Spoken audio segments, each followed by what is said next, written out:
सोलापूरच्या सदर बाजार पोलीस स्टेशनच्या हद्दीत अवैध मटका व्यवसाय दिवसेंदिवस जोमात सुरू असल्याचं समोर आलं आहे।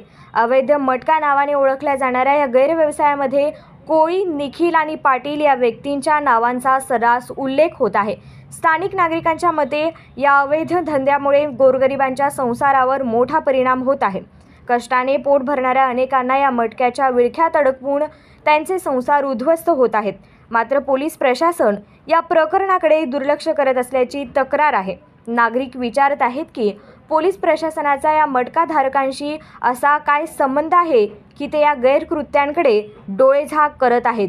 नागरिकांच्या मते पोलीस जाणीवपूर्वक दुर्लक्ष करत असल्यामुळे या व्यवसायाला अधिक वाव मिळत आहे। अवैध मटक्यामुळे केवळ आर्थिक हानी होत नाही तर समाजात गुन्हेगारी प्रवृत्तीही वाढण्याची शक्यता आहे। गोरगरिबांवरील अन्याय थांबवण्यासाठी पोलीस कारवाई करणार का, असा सवाल नागरिक विचारत आहेत। या प्रकरणावर पोलीस प्रशासन काय कारवाई करणार आणि या मटक्याचा सुळसुळाट थांबणार का, हे पाहणे महत्त्वाचे ठरणार आहे। प्रशासनाने त्वरित पावले उचलून दोषींवर कडक कारवाई करावी, अशी मागणी सर्वसामान्य जनतेकडून होत आहे। सदर बाजारमधील अवैध मटक्यावर नियंत्रण आणले नाही तर जनतेचा प्रशासनावरील विश्वास उडण्याची शक्यता आहे। आता प्रशासन कधी आणि कसा प्रतिसाद देणार